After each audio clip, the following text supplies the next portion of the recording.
The richest man to ever live was a black man. I don't make the rules. It's wild to me because when I ask people if they've heard of Alexander the Great, they say yes. When I ask people if they've heard of Julius Caesar, they say yes. When I ask people if they've heard of Cleopatra, they say yes. But when I ask if people have heard of a man named Mansa Musa, like it looks like I'm crazy, which is crazy because how do you not know about the richest man to ever live?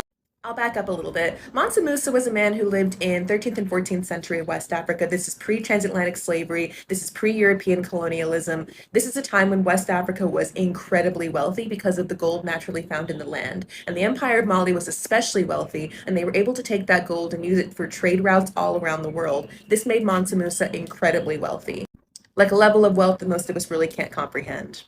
Now, by all accounts, Mansa Musa was a very beloved and very well liked emperor. He was also a devout Muslim. He actually went on a very famous pilgrimage called the Hajj. This is something that Muslims still do today. And on this pilgrimage, he actually gave out a lot of gold. He gave out gold to basically anybody who looked at him.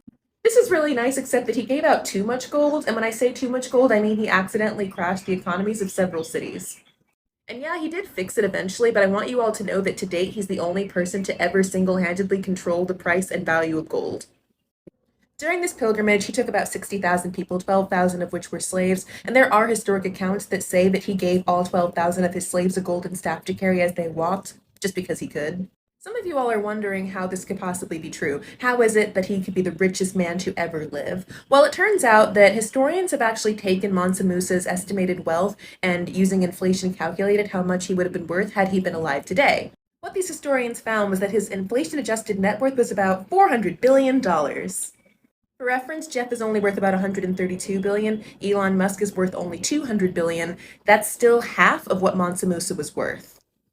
If you think it's a coincidence that the richest man to ever live was a black man and most people don't know about it, it's not. Black history has been systematically erased for centuries. This is textbook white supremacy. My professor told me once, though, never be sorry for not knowing, only be sorry for not caring to know. Anyway, if you want to know more about black history, follow me.